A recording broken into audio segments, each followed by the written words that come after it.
Something I've always said to coaches is that your clients have no idea how good a coach you are until they've first experienced how good a salesperson you are. And what's very common all over the world in every industry I've worked with is what really motivates people to start selling is as you said, Francois, when they look at the bank balance and think, oh my God, I'd better get some new clients. But that implies that there are people right at the point of making the decision to work with you and pay you some money. And that's just not the case. You've got conversations spanning a huge span of time. And we've got to take that into account. And what the big focus in sales, and when you hear salespeople talking, and if you look at salespeople talking on LinkedIn, it's all about closing. And closing, they mean winning. They mean converting prospects into people who are paying money. And that is not the objective of sales. It isn't to close. It's just to move people forward. And if that moving forward ends up them being at the point where they sign a contract and start paying you some money, that's great. But it could also mean that they move forward from looking at your website to getting in touch or reading a post on LinkedIn and commenting on it. All of these are decisions that they make to move forward in the sales process. And so sales is not something that you should be only doing on Friday afternoons. And I've heard coaches say that as well. I've heard people say, oh, I do all my marketing. I just set aside one afternoon a week for marketing. And people say to me, well, how much time in a week do you spend marketing? And I say, it's my whole week. And they say, oh God, that sounds so time consuming. It's such hard work. It isn't. When you think everything that you post on social media, everything that you like or share on social media is telling people who you are and what you're about and what you do. Every time you touch any social media interaction, you are marketing. If you're thinking about that in a concise and a consistent way, if you're doing things consistently. If you're just liking cat videos because you like cats, and then you're commenting on some political, everything that you're doing is the impact is being minimized because your attention and your time is being spread. So I'm marketing every day because every day somebody's interacting and moving forward in that decision process. So the three most common complaints that I hear from coaches, trainers, consultants, basically self-employed service providers are, number one, I shouldn't have to sell, my work should sell itself. So nod if you've heard yourself saying that at any time. Number two, clients don't like being sold to. They don't like hard sell. They want to be whatever, in control. It's collaborative.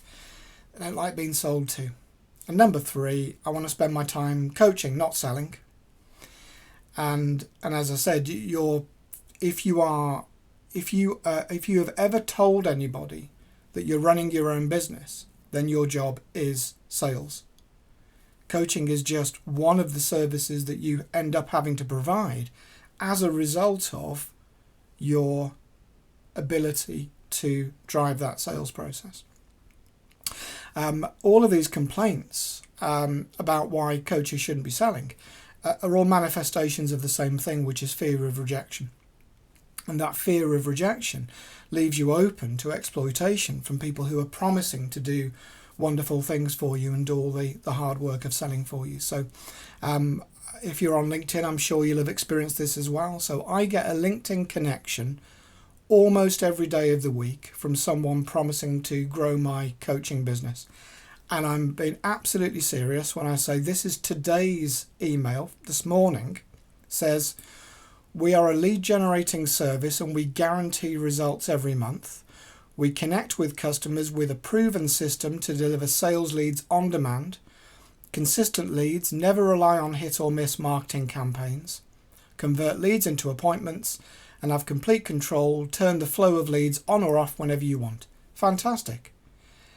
If you can turn the supply of leads on or off whenever you want, so if you get busy then you don't want any more clients, that means they're generating leads all the time.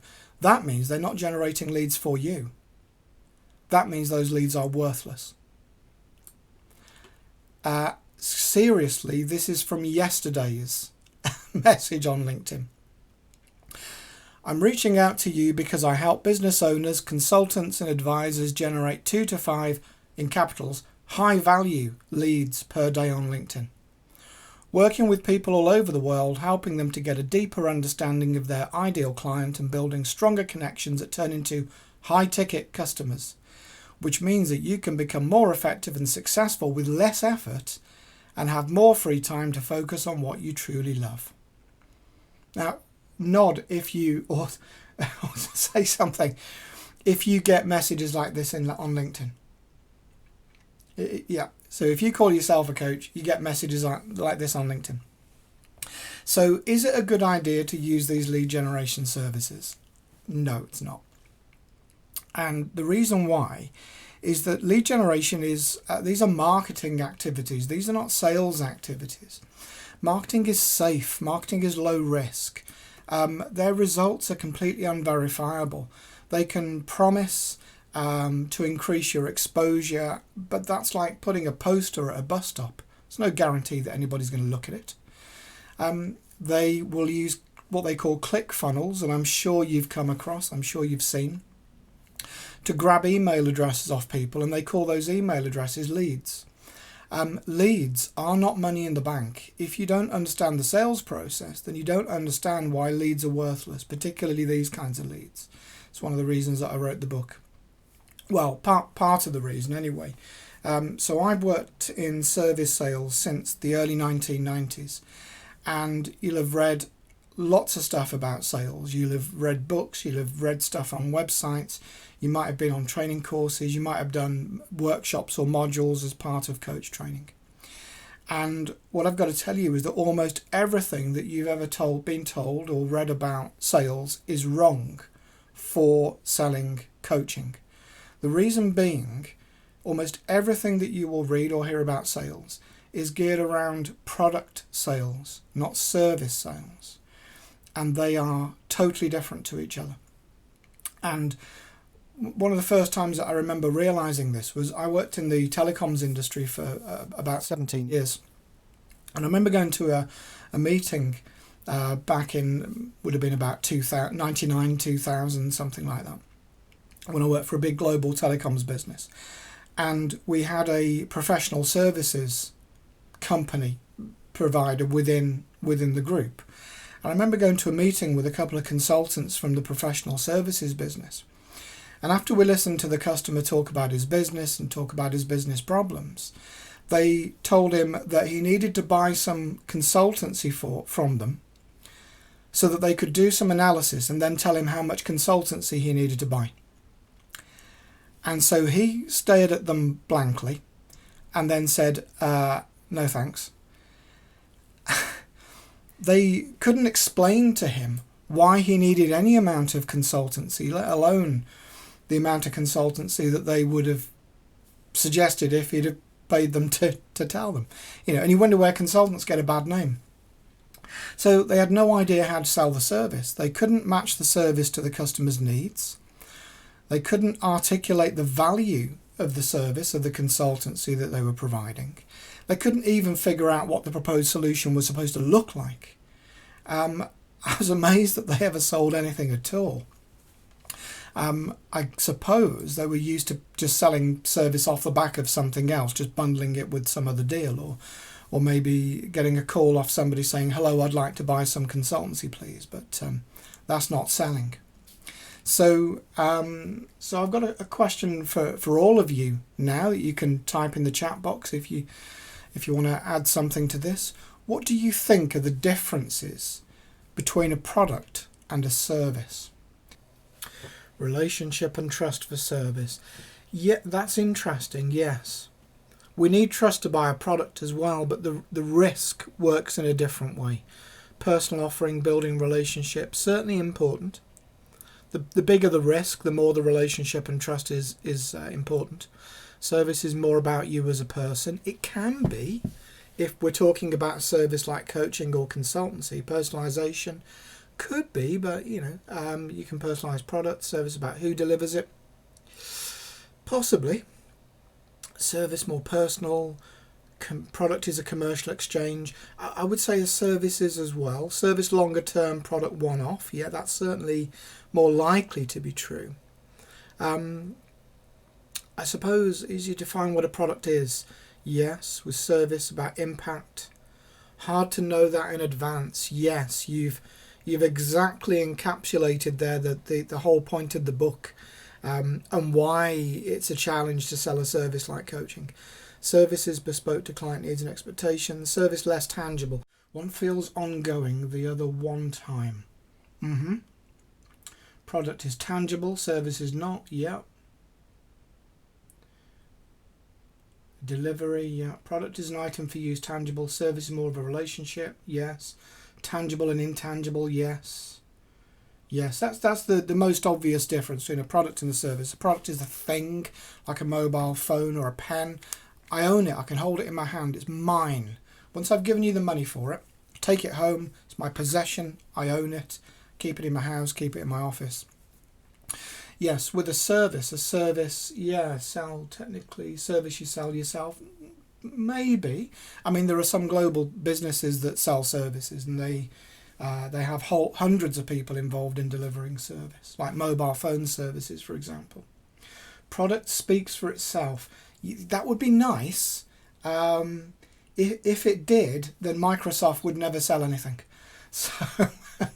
So we've got to have somebody else to act as a what do they call it in a court when you've got something like a minor or somebody who can't speak, an advocate. We've got to have somebody who advocates on behalf of the product, because the product can't speak, and we can't rely on the customer to figure out what's good about it, because it isn't the only product on. This is not the only pen, and I'm not going to go and look at every pen that's for sale and then figure out the best one, because I don't know how to figure out which is the best pen.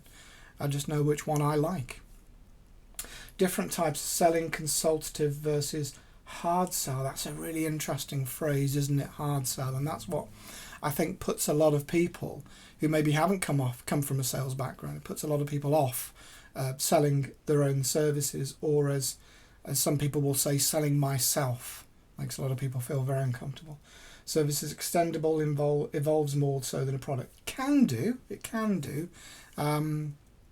But then so can a product, because you can buy add-ons and extras and other bits and pieces, upgrades and so on. So you can take a product home, you can own it, you can possess it. With a service, you're borrowing something for a time in order to achieve an outcome or a result. So you might hire some equipment if you want to dig your garden or do some building work at home. You might hire some equipment. You don't own it. You've got it for some period of time. It's going to achieve some result, but you don't need to keep the thing. Like if it's a cement mixer, you don't want to keep it forever. So with a service, you're making use of something to achieve an end result, but it's the end result that you're left with, not the tangible stuff that was involved in achieving that end result. So the important thing for our point of view is, what impact does this have on the sales process? How does it make the sales process different? The fundamental difference is that it moves the balance of risk from the supplier to the customer. Now, every supplier everywhere in the world, whether they're supplying, IBM supplying computers, or whether it's a guy in a market in India selling flowers, every supplier knows the importance of treating customers well, because happy customers spend more money. And happy customers tell other customers to spend money as well. So everyone knows it's a good thing. Now, in most countries, you've got consumer protection laws that mean if a product doesn't do what the salesperson promised, you get your money back. And in return, it's a fair and equal exchange. In return, the supplier gets their product back, and everyone's back where they started. Even in countries where you don't have these consumer protections, if you make enough of a fuss, the salesperson knows that that's going to have a negative impact on other potential customers. They would rather just give you your money back and send you quietly on your way. So everybody understands this principle of fair and equal exchange. It's evolved into us. So With a service, nothing physically changes hands. Think about your mobile phone service. So you can think of the mobile phone itself, the handset itself, as a thing, an object that you possess. But the service that enables it to work, that enables you to make and receive calls, browse the internet, stuff like that, you're making use of the service provider's infrastructure. They've spent millions of whatever currency building this network, but you don't own any of it. You can't go into any equipment room and point at something that belongs to you. You're just borrowing, you're renting time on that network. Now, whether you are a customer or not, that company spent that money building that capacity, building that network in anticipation that they'll be able to sell that service in the future. But that's their investment that they've made. And every investment has a risk that goes with it. So the service provider's got to cover the costs of running that network, whether or not you as an individual decide to be a customer. So if you don't want to spend your money with them, not a problem. They'll find other people who do. If you sign up to their service and it doesn't give you what you want and you're not happy, what do? You make a complaint. Maybe they give you a refund. Maybe you say, I'm not happy. This is rubbish. It doesn't do what I want. I'm going to cancel it. And first thing they'll do is they'll say, oh, you can't cancel, you signed up for a year. And again, if you make a big enough fuss, complain about it on Twitter, they'll say, well, just this once, there's a gesture of goodwill. And they'll cancel it. They'll give you your money back. The problem is you didn't get your time back. Not the time in making the decision to buy it, but the time you spent using it. You don't ever get that back. If you bought that service for some special event, like you wanted to live stream video of an event that you were running, that's gone forever. You never get that back. So the supplier can give you back your money but not your time. That's why the balance of risk is with the customer. So let's apply this to coaching, to selling coaching. As a coach, you are ready to coach anytime. If somebody rang you up today and said, can I have a coaching session? You'd say, yep, let me grab a pen and paper and off we go. You'd be ready to go. Because you've invested in your training, your qualifications, your marketing, you've done all of that because that's what you wanted. That's not dependent on any one transaction with any one client. That's an investment that you made. So that doesn't mean that the risk is on you because you've spent all that money on training and you're not earning any money from it. The risk is still with the client. The reason is that you've made an investment in anticipation of future revenue, just like the mobile phone provider did. You're building capacity. You're not dependent on any one client. But the client, if we look at it from their point of view, they will spend time thinking about what they want, thinking about coaching, talking to different people, looking at different websites and so on. They'll invest time in selecting a coach.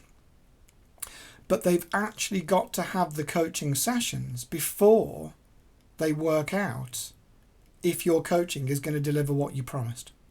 If your coaching is going to meet the expectations that you have set. The client didn't come with those expectations. You created those expectations. And if after one or more coaching sessions, the client feels that they're not getting what was promised to them, they've wasted not only their money, because you can give that back, they've wasted their time, and they've got to go through that all again with somebody else. And they know that that's a risk, and because they know that that's a risk, that will prevent them from buying. Because the questions in their mind are basically, how do I know for certain that it's going to work, that I'm going to get what they want? As a coach, you are happy to sell your service to pretty much anybody. You take no risk during the sales conversation. So if someone is saying to you they want to make a career change or they want to find a new job, achieve some personal goals, you're going to say, yes, I can help you with that. Let's start right away. You're not taking you can do it all. Any requirement, any goal the client's got, yes, of course, I can help you with that. Any industry that client works in, yes, well, coaching is neutral and, I can work with anybody and, my coaching skills are transferable, and you'll say all the stuff that you've been told to say by whoever trained you to coach. So what are the kind of questions that the client is asking you when they're at this stage of their decision-making process. They're saying to you, here's what I want from coaching. You're saying, yes, I can do all of that for you, no problem at all. And in their mind, they have questions. They're going to start asking you certain questions. So in your experience, and again, chat box or you can unmute yourself, what are the questions that the client is asking you at this stage of the decision-making process? If they can trust you on the deliverables, quality and delivery date, excellent, yes. And of course you're going to say yes, because I have many years experience as a coach, and look, let me show you some testimonials from all these happy customers, because we never ask our unhappy customers for testimonials, do we? How long will it take? Yes. Will I be able to transform and get what I want? Yeah, perfect. What's the outcome? What's the promise? What will I get? Are you a fit? Yes. What's your experience? How much will it cost? Yes.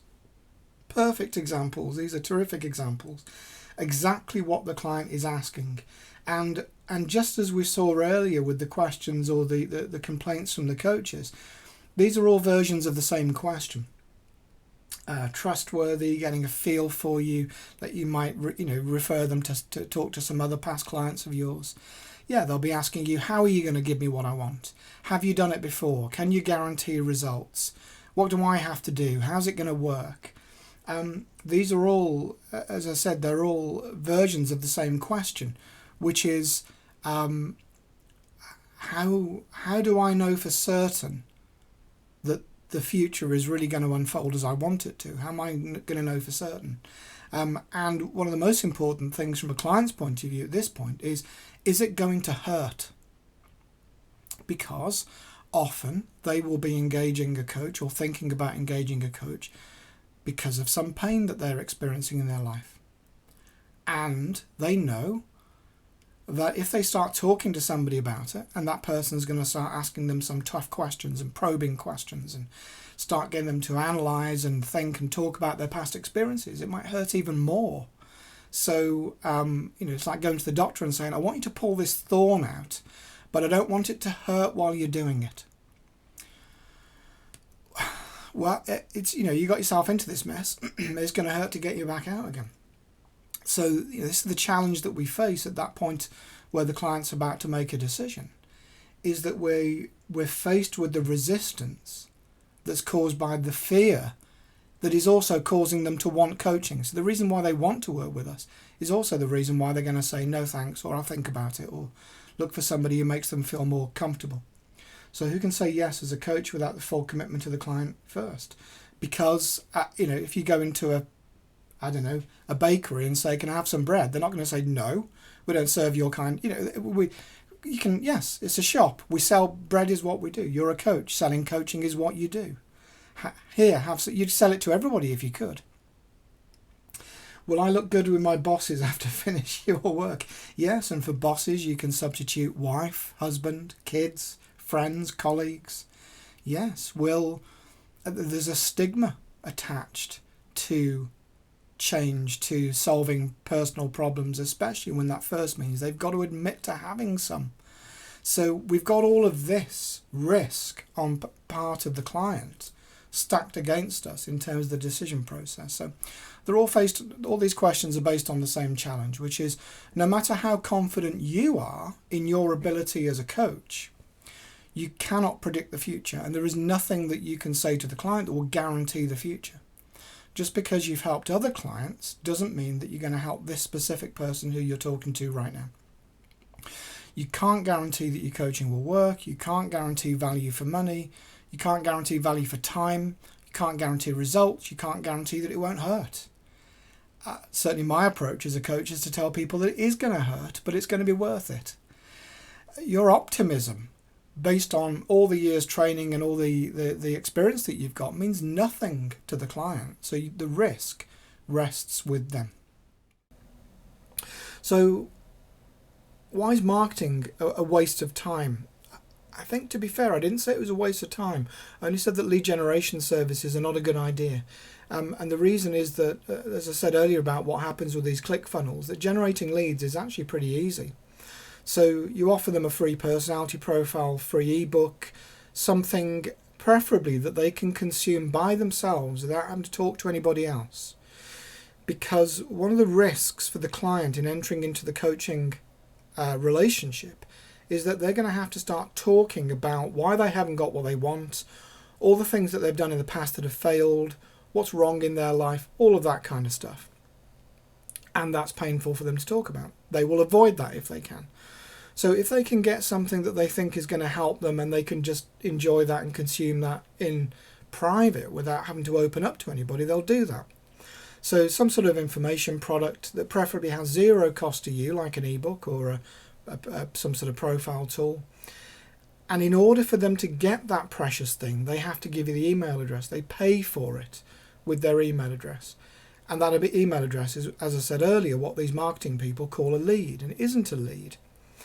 Now, you might be thinking to yourself, well, I could do that. And the answer is yes, absolutely you could. And I would encourage you to do that. So generating leads is the easy part. Converting those leads into paying clients is the harder part.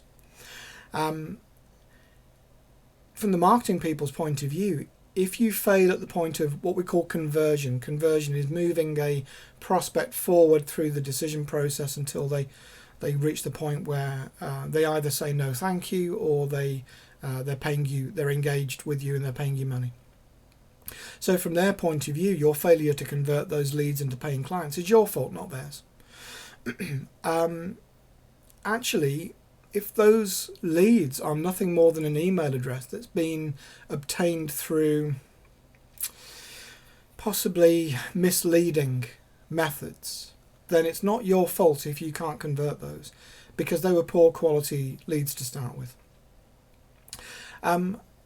I would say the most reliable way for you to be generating leads is simply through the way that you're engaging and communicating with people in every medium. And at the moment, that's probably limited to social media and forums like this. But under normal circumstances, that would also be networking events.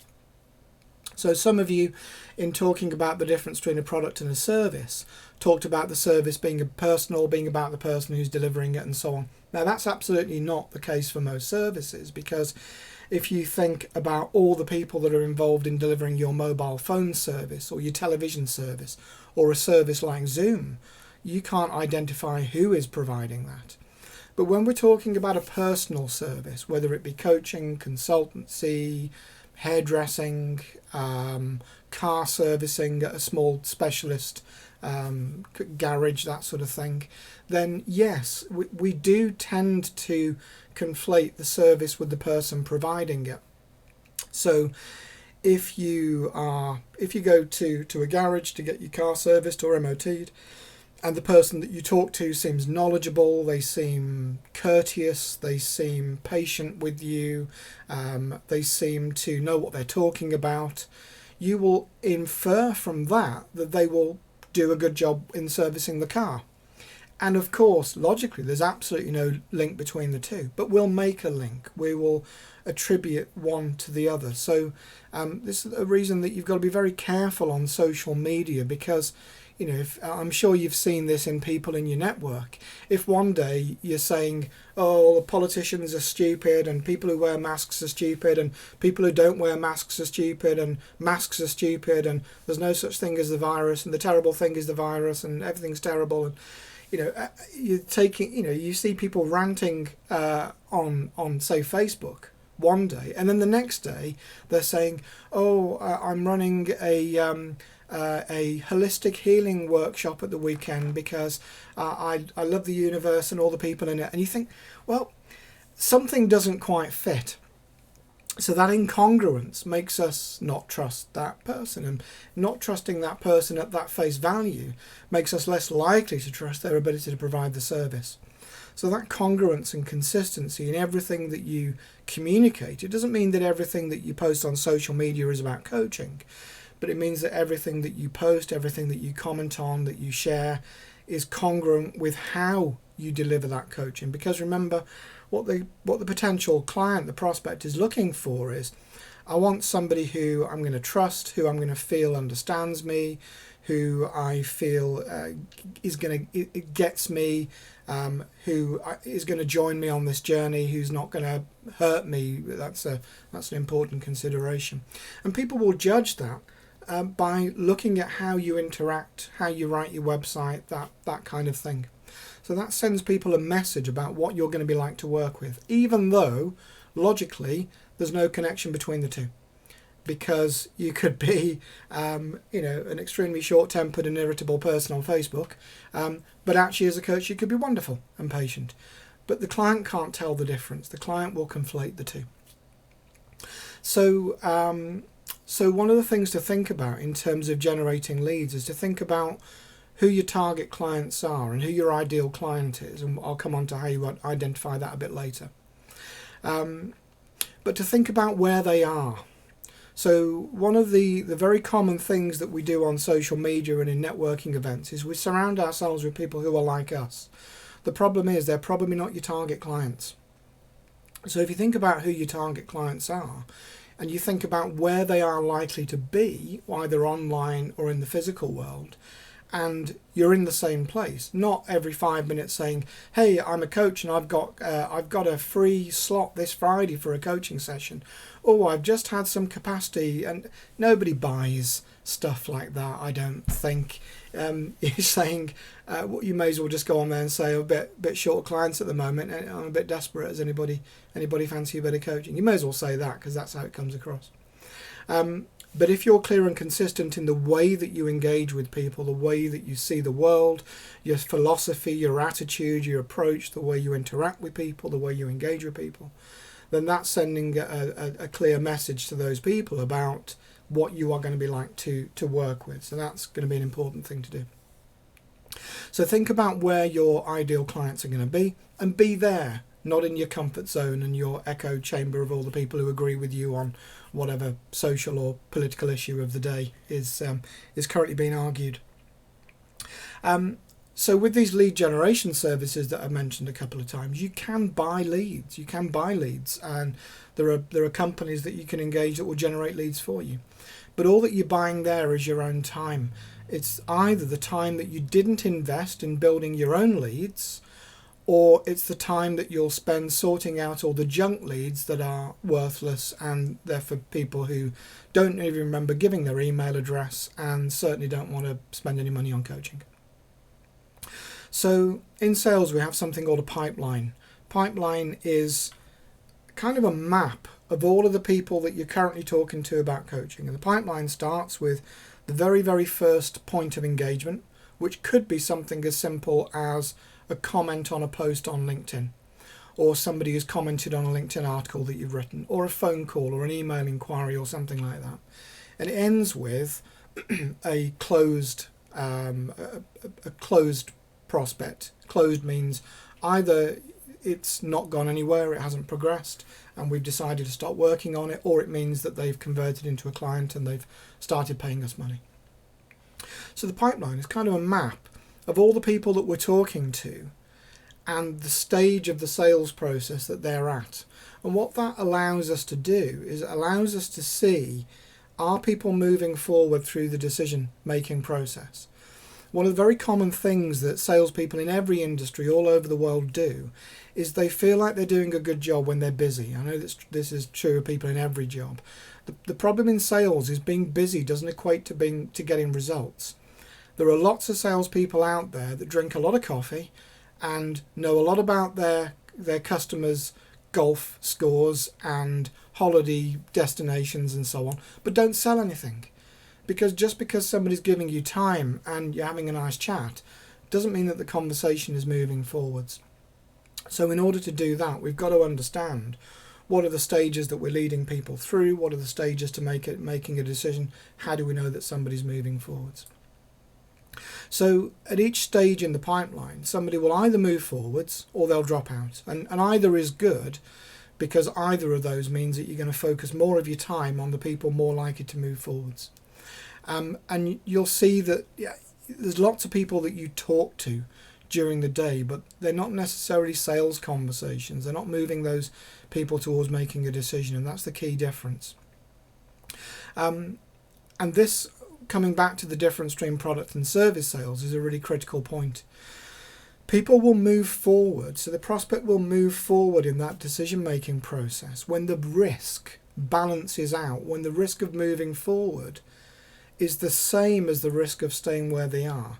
Now, this is a little bit counterintuitive because I've seen a lot of people on social media selling programs, selling mastermind coaching programs, coaching sales programs, where you're going to join this tiny select group of people that they're going to personally mentor. Cost you about £9,000 or £10,000 for this, from one guy that I saw, and the idea is that they're going to teach you how to sell coaching in that. And one of the things that happens is, for example, they'll offer a free webinar. So this is an example of these free information products that get people to sign up. But when you sign up for it, then you discover it's not actually a webinar at all. It's a video recording presented to look as if it's a webinar. So the person will be talking to you as if it's live, and they'll be saying, "Oh, that's a great comment there from John in Orlando. Yeah, absolutely agree with you on that. Yeah, great point." And you're thinking, "Oh, where was that? I missed that." And it's just all made up. It's all faked to make it look as if you're in a live webinar and you're not. And what they'll say is they do things and they say things to try and force people to make a decision, because their philosophy is based on, if we increase the pressure of somebody to move forward, so we increase the pain of where they are now, and they'll ask questions like, "So what's the biggest problem for you about where you are now? And you want this coaching, and let's say it's around career change. So what's the worst thing about seeing another year go by and letting your dreams slip away and feeling like you're not realizing your full potential?" And all of this kind of nonsense. And I don't know if any of you have seen any of these things. It's worth signing up to them just to see how they work. It's incredible. And what they do is trying to put this artificial pressure on people to get them to move forward. And they'll say things like, "You can't afford to wait. You've wasted too much time already. You need to act. You can't let your life slip away. Don't deny your family your full potential for another moment." All this sort of stuff. It's horrible. And what they're thinking is, if they create so much pressure behind the prospect will feel like it's safer to move forward and engage in the coaching. That's not the case. So some of you will have heard me talk before about a Dutch anthropologist called Frans de Waal, who has a really terrific TED talk about morality and ethics in animals, and basically the evolution of morality and ethics. And essentially, we have, as part of our empathic nature, we have an inbuilt sense of equity. We know when things are fair.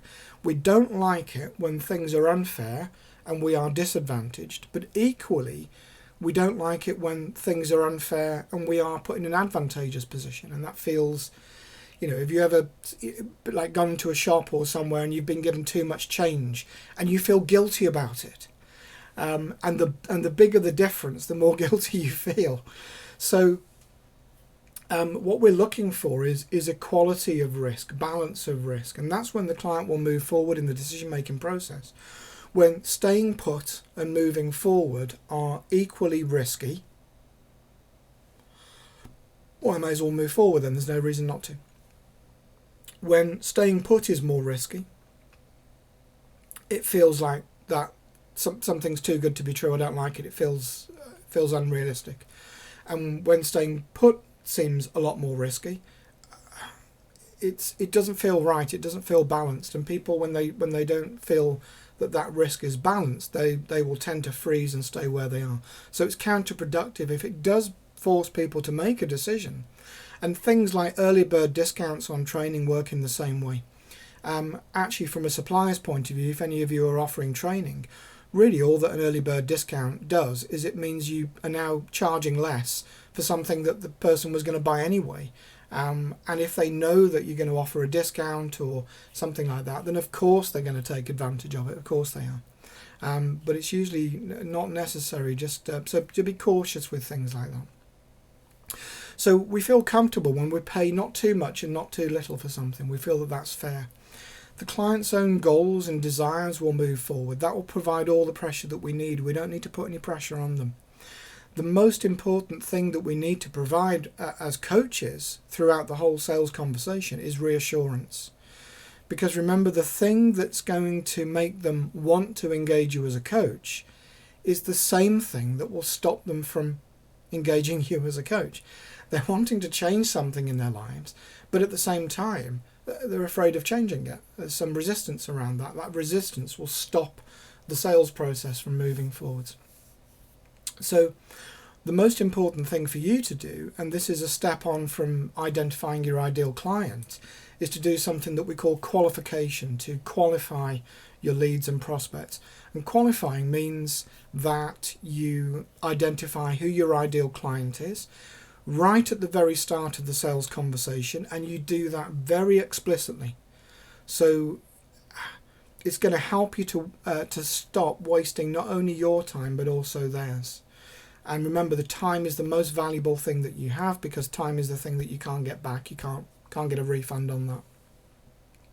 So how do you go about defining your ideal client? So have any of you right now spent any time identifying your ideal clients? And if you have, give us some feedback in the chat box about how you've done that, or what the profile is, or how you're able to articulate what your ideal client, how you would identify that person.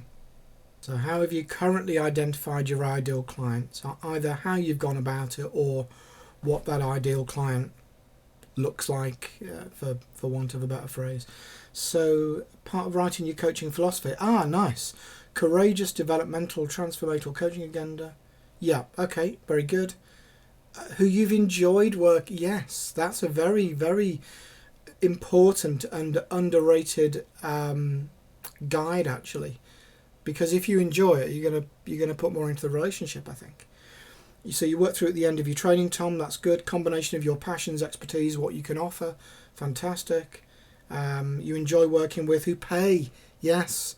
Are prepared to stretch themselves. Yes. The initial conversation. That's, yes, very good. Your opportunity to test. That's qualification. And you did it in a coaching session as part of a mastermind group. Fantastic. So let me give you a different way of thinking about qualifying potential clients. If you think back over all the years that you've been coaching, either formally, informally, structured, unstructured, whatever, think about all the people who you have wasted your time with. People who you thought would buy coaching from you, but they didn't. People who said they were interested, but they weren't really. People who took your free sessions and gave you nothing in return. And at the end of that sales process, when you finally admitted to yourself that person was never going to engage you, never going to pay you, you realised you'd lost that client. And you had that feeling that actually you knew that all along, right from and you kicked yourself because you knew right from the beginning that person was going to be a waste of time, but you spent time on them because, you convinced yourself that would be a good thing to do.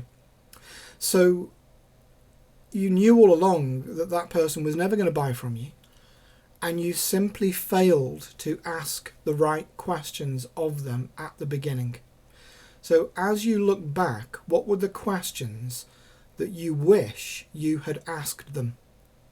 And those are your qualification questions. And that's one of the things that you get from experience. See, it's very nice, and I think it is useful coming up with a list of the kind of work that you want to do and the kind of coach that you are and so on. But until you start working with real people, that gives you another level of experience. So if you get to the end and you think they never had any intention of paying for coaching,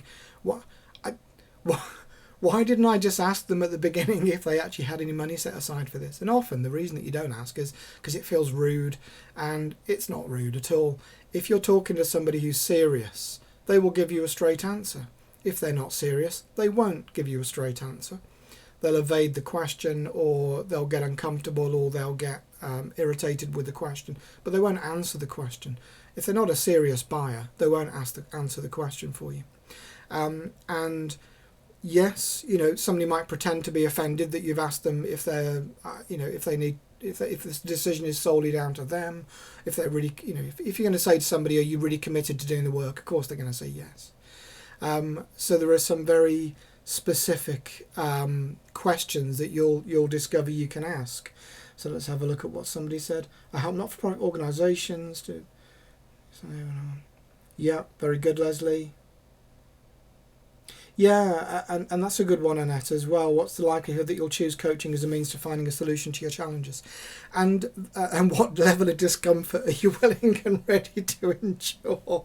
That's an excellent question, because they will answer it somehow. And they might say, oh, I'm ready for anything. I'm ready to do the work. I'm ready for this. I'm 100% committed, 110% committed. They can say that.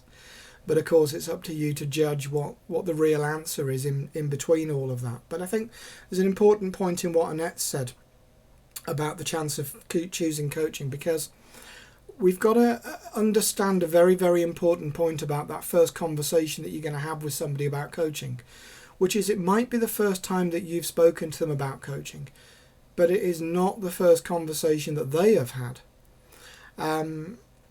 I didn't lay out what it's cost them experience deep change. Yeah, I think that's a good point, Alka. And to be, and I would do the same, to be clear on what the cost is. And it's not the financial cost is the easy part. The cost is, this is going to create change in your life, and this is going to change the relationships around you, and you've got to be ready for that.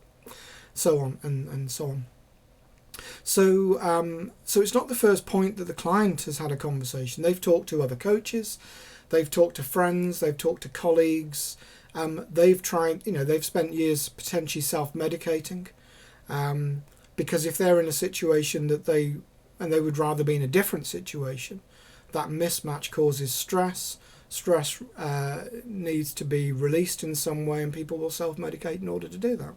So, they haven't just walked in or picked up the phone on the spur of the moment and thought, hey, maybe I'd like to do some coaching. This is something they've been thinking about for a long time. You're entering that conversation right at the very final stages. And so one of the really useful clues is to ask them, what have they already done? And in sales, a customer will take action based on something that we call a compelling event. A compelling event means somebody's been thinking for a while about getting a new mobile phone. They've been thinking about changing their car, thinking about moving house, but suddenly they're taking action. That means something has changed. What was that made it change? So right now the housing market's gone mad, and it's very, very busy with people who have no intention of buying houses. But suddenly the stamp duty holiday has taken all the people who are maybe thinking about it, might do it in the next couple of years, wouldn't it be nice if, and has pushed them all to a point where they're now putting their houses on the market and going out looking for houses to buy, even though a week ago they weren't ready to do that. So that's an example of a compelling event. Somebody might think about career coaching, and they might have thought about getting career coaching for a long time. Suddenly they've been made redundant. That's a compelling event. So suddenly they're going to come to you for career coaching. And the thing is, they'll want it yesterday. Suddenly something that they were thinking about has gone to, I want to start this straight away. And an easy thing to do in that situation is to say, right, yes, I can definitely help you with career coaching. Let's get started.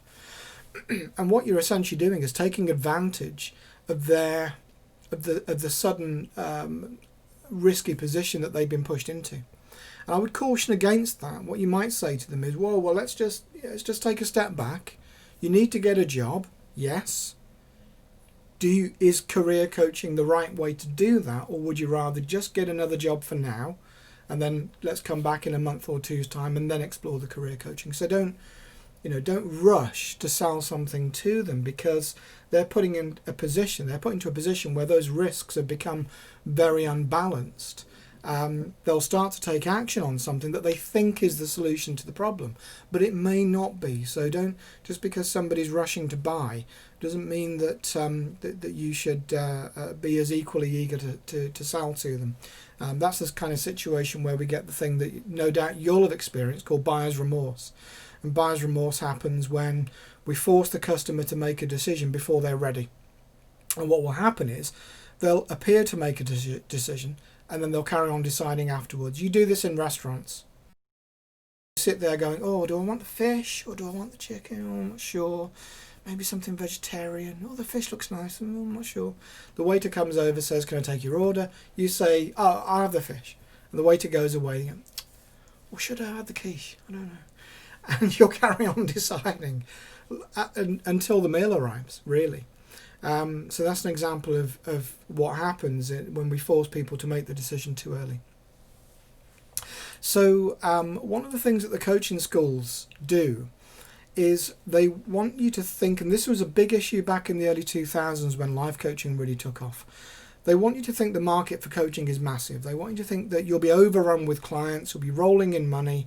So to get you to sign up for the training, they'll tell you that anyone can benefit from coaching. You can coach anyone. Anyone's a potential client for you. And that's like saying anyone is a potential customer for bottled water. They are, but not everybody buys it. And there are many, many more coaches out there than there are bottled water suppliers. So they have they have competition, but their competition is fairly well contained. Your competition is much harder to predict and contain because, as you know, the barriers to entry for the coaching market are practically non-existent. Anybody could come along and call themselves a coach, and consequently there are thousands, maybe millions of coaches or people who call themselves a coach. And if you're on Instagram, you only have to search on the hashtag coach or coaching to see the kinds of people worldwide who are calling themselves coaches. To compare again marketing to sales, I guess the philosophy of marketing is that if you shout at enough people, somebody is sure to buy something.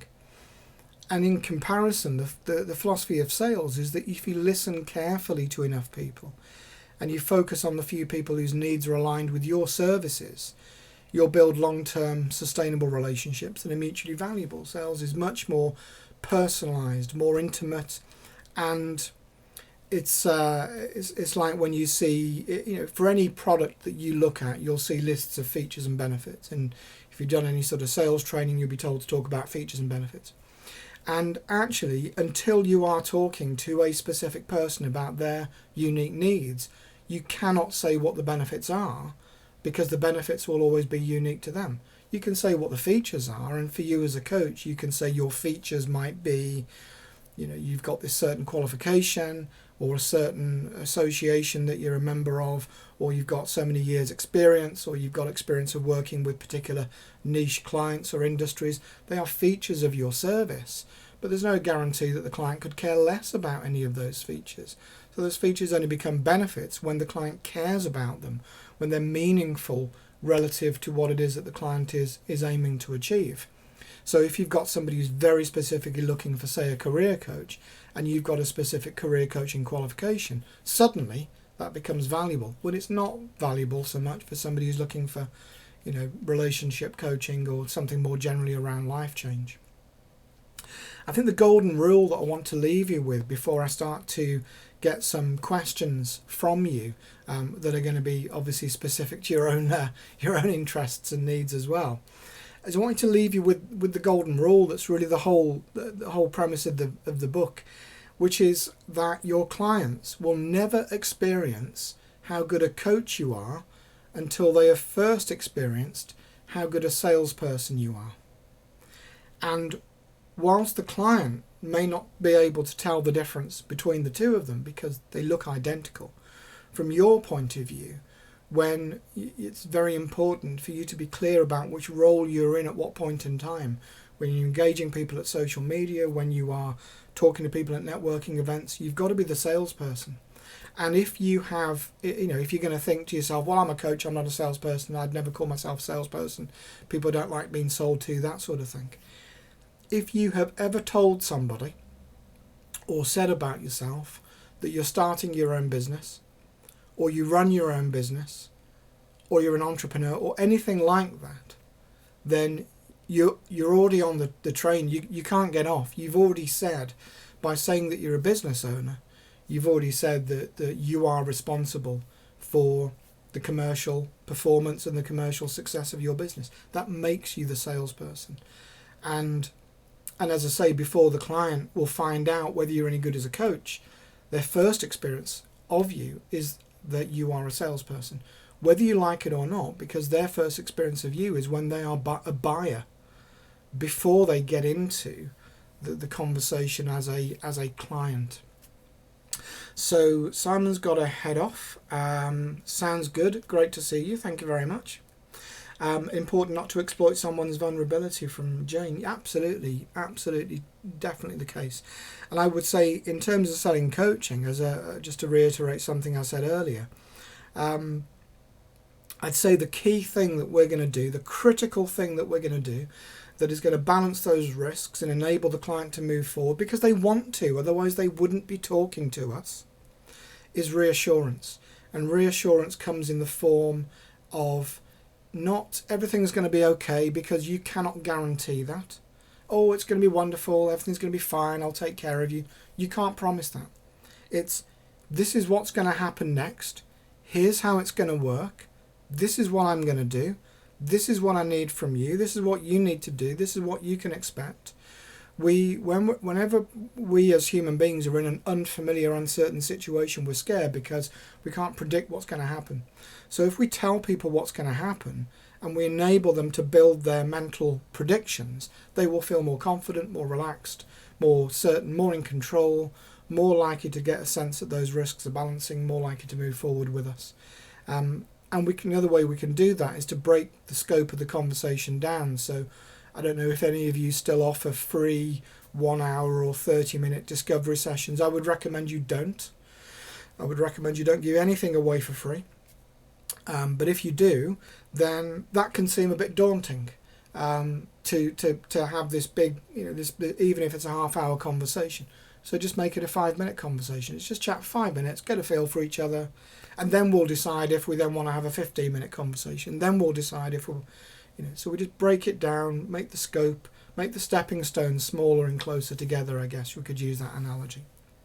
So I would like to, hello Rachel, I would like to open it up for your questions. And you can make your questions as specific and as personal to you as you like. I was talking to a client today and they said this, what should I say next, that sort of thing, because there'll be some valuable message for all of us in there. So either in the chat box or you can shout your question out. I'm fine either way. I think just to touch on the second part first, I think you're very unlikely to get a spreadsheet and record every like that you leave somebody on Facebook or LinkedIn, every comment on every post. You may not do that, but I tell you what, Facebook and LinkedIn are. Facebook are tracking the milliseconds that you spend looking at every post. The data they are collecting on you is phenomenal, but they've got the investment in systems to do that, and for you that creates a bit of overhead. So we want to keep things simple. So in terms of the funnel stages, anything that you read on sales will talk about the sales cycle and stages of the sales cycle. And they're very broad, and different sales philosophies will have different names, different terms for them. But very broadly, if we're prospecting, we're looking to gather names of people who we think might be potential buyers of our service. And for us, that could be end users, so the actual consumer of the coaching, or it could be a buyer, somebody like an HR manager or a company owner, somebody like that, who's buying our services on behalf of the employees of that company, for example. So that would be prospecting, and a prospect is a name. It isn't HR manager of a company down the road. It's their name and job title and their phone number and their email address. We know who they are. We know what their job is. We know that they're interested. That constitutes a prospect. We're going to open with them. We're going to open a conversation. And once we've opened that conversation, we're going to qualify them. We're going to find out, are they really in the market for what we're providing? Are they looking for something that I can't deliver? So, are you looking for a certain qualification that I don't have? If yes, it's pointless me trying to argue against it. That stop wasting my time, go and spend it somewhere else. So qualification is a stage. We develop the sale. We gather their needs. We propose a solution, which is a specific solution to the problem that they're having. That has a cost attached to it. We close, which is we ask for the order, we follow up. So these are the sort of typical stages of the sales cycle that you'll see. But for you, it could be a bit different for us as coaches, or for all of you, because you might be engaging with people in different ways. So for example, you might have a newsletter list. So I've got a newsletter list. I send out a newsletter to no particular schedule, just whenever I feel like it, or whenever something catches my eye that I want to share with the people on the list. And so for me, sending out a newsletter, I'll then look a few days later and see what percentage of people have opened it, what percentage of people clicked on the links, and what that's showing me is the ratio of people who move forward at each stage. I'll think about how many people actively engage. So how many emails do I get back commenting on something or asking questions about something. So all of this, tools like MailChimp and different sort of tracking tools allow you to do all this quite easily. What that allows you to do is figure out something that's called conversion rate. Conversion rate means if you talk to 100 people and one of those people turns into a paying client, your conversion rate is 1%. But that's too broad a measure. What we need to know is what's the conversion rate at each stage at which we're talking to somebody. So for me, it might be I'm engaging with somebody on social media. Then I see that they sign up to my newsletter list. Then I see them engage with the newsletter, or click on some links, or click on download a tool or an app or something like that. I see them actively engaged, not just passively receiving the newsletter. So I can look at what's the conversion rate at each of these stages. And what you'll find is there'll naturally be points in that process where you are naturally strong, and there'll be points where you're naturally weak, or you naturally avoid. So you might, for example, avoid having the initial opening conversation with somebody, or you might avoid closing, because that's very common for salespeople to avoid closing, believe it or not, because it increased the risk for the salesperson is highest at the beginning and the end. The risk of rejection. It's highest at the beginning when I'm going to make a cold call and say, hello, I'm a coach and I wonder, oh, they've hung up. Or, they yell at you down the phone and then hang up, which is what, every salesperson fears. And the risk is higher at the end because I'm asking the prospect to make a decision. And that's the point at which the prospect could say no. Actually, if I've qualified properly and I've qualified throughout, they're not going to say no, because I will have already said no to them. I'll have already said, look, I can see this isn't going to move forward, so let's just leave it for now. Or, I can see that you're not going to get any budget this year, so let's pick this up in April, that kind of thing. So if we look at the conversion rate, you can see where your strengths are and where you're spending more of your time. Maybe if that's a strength, you don't need to spend so much time there. And you can see if there's points where you're losing a lot of contact with people, then you can start to look at what is it that you're doing that you could do differently at that point to either improve your conversion rate by converting more, or improving your conversion rate by actually dropping out of the conversation with some people that you can see is going to go nowhere. When I do sales training and sales coaching with companies, I know that I can double their sales conversion rates within 24 hours. And they think that's the most amazing, magical thing ever. All that I've done is gone through their forecasts. The forecast is the list of prospects, people they're currently working on, and when they think that's going to close and how much they think they're going to get from it. I just go through the forecast and take out all the junk. And instantly their conversion rate doubles.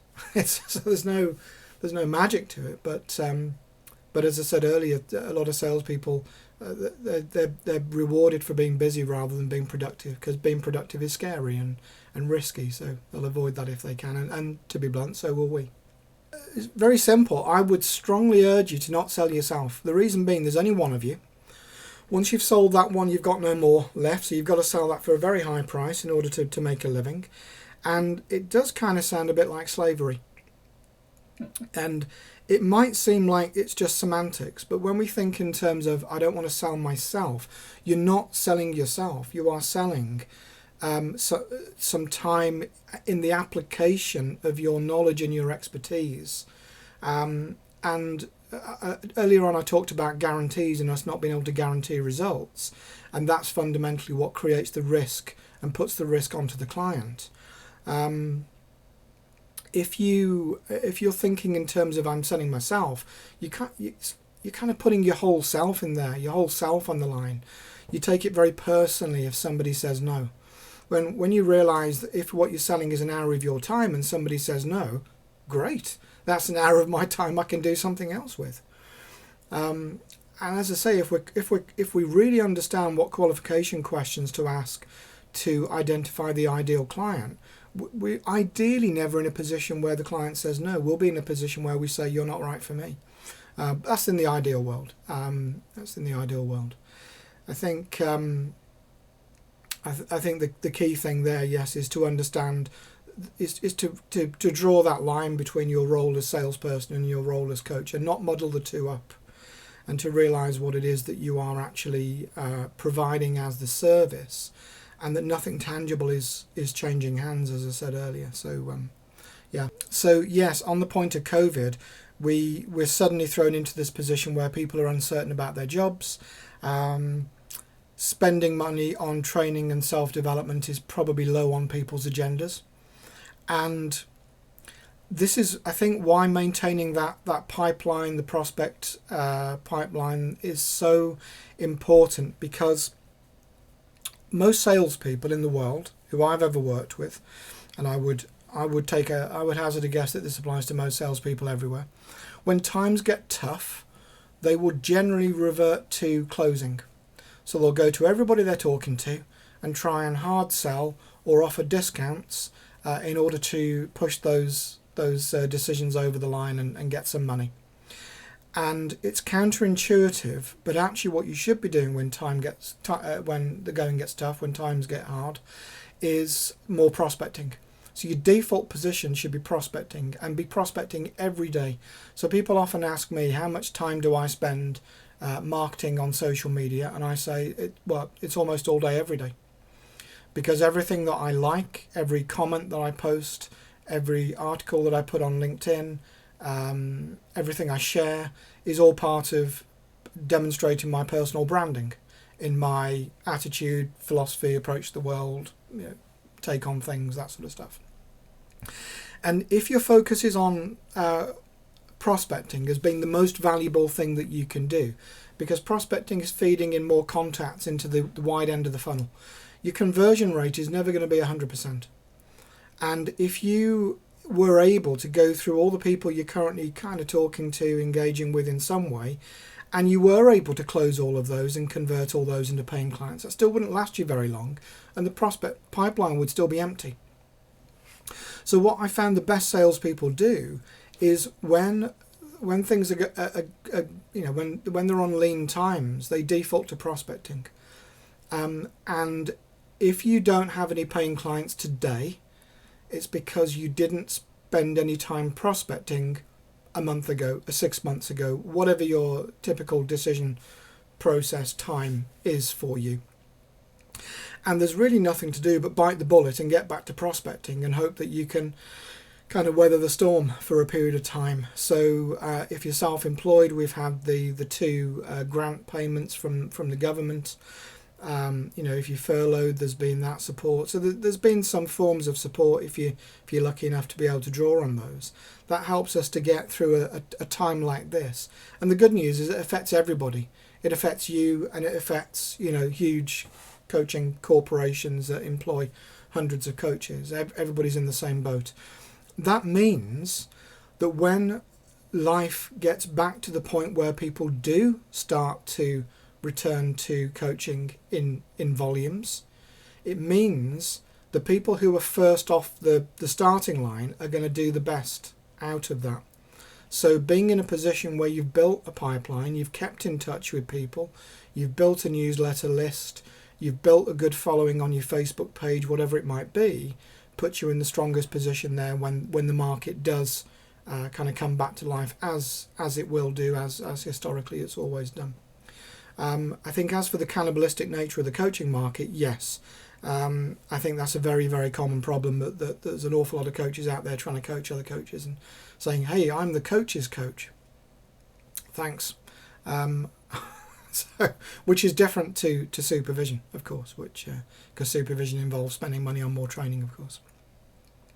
And I think this is a manifestation of the problem that I mentioned earlier, in that we tend to network and socialize with people who are like us.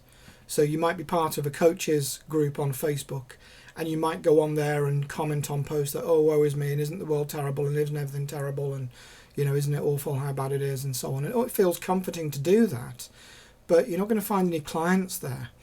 And in the book, there's a small section on going to networking events, and one of the mistakes people make at networking events, and again I saw this a lot during the early 2000s, where they'd go to a networking event and meet somebody and immediately start trying to coach them in order to demonstrate the power of coaching. And nobody cares, because they didn't go to the networking event to be coached. They went to the networking event to grow their network. So just meet people. So typically at networking events, if you've got an HR manager go to a coaching networking event, everybody wants to talk to them. They go out the door weighed down by business cards. So this is my point earlier about you've got to be where your clients are, not where your contemporaries are. Where your contemporaries are is comforting, but it's not going to grow your business.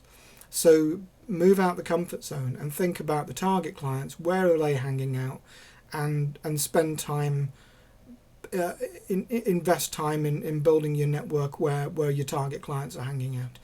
And this is one of the good reasons, of course, for being very specific about what kind of person that is. Because if you're going to say, well, everyone could benefit from coaching, yeah, they could, but that makes it very hard to identify people who will pay money for coaching. I would say, yes, still go through the process, but just because it's a process doesn't mean it's a script that you have to manhandle them through some stuff that isn't necessary. And the reason I say that is because if you think about the sequence of events, this is very much what I said earlier about they are starting a conversation with you, but they've been having this conversation for weeks, months, years before they picked up the phone to you or sent you an email. So when you get a referral like that, it's nice that somebody else has thought highly of you. But think about what conversation must have come before that. They must have been talking to that person about a problem that they've got. That other person has diagnosed their problem and said, Callum's a great coach. He really helped me with a similar thing. Helped me to get clarity and direction in life, or helped me to plan this career change or whatever. You should give him a call. So the person is now at the point where they've been tentatively referred, proposed a solution that they think is a solution to their problems based on their mate's experience, who isn't a coach and isn't selling coaching, but is trying to be helpful and help that person solve a problem. So at the point at which they start the conversation with you, you've almost got to backtrack a bit and say, okay, well let me understand a bit of background. Let's just start with what is it that you're looking for help with, and almost kind of start that conversation over. So the referral is nice, but that was a separate thing. That was a separate sales conversation. And I suppose a way that you could look at it is that it's like when you see doctors complaining about people self-diagnosing on Google and then going into the doctor and saying, I want you to prescribe me this because I know what my condition is. And if you think about the reason why they're doing that, it's because the person wants to be in control, and they want to be in control because they're scared, and they don't want to say to the doctor, I've got this embarrassing rash in a place that I don't want to show you. They want to be able to go into the doctor and say, I know what's wrong with me, just write me this prescription. And the doctor doesn't want to do that. The doctor will say, well, tell me what the symptoms are first. So often when you get that sort of referral, it could be a sign of self, and that could mean that they may make a decision to start working with you, but that the coaching doesn't meet their expectations. And remember, the sales conversation is the opportunity for you to set those expectations, and those expectations are going to be critical in you then having a sustainable client relationship that the client values, pays money for, and very importantly, gives you a good testimonial for. So that's going to happen when you've met those expectations. You can only set those expectations if you understand what it is that you're working with.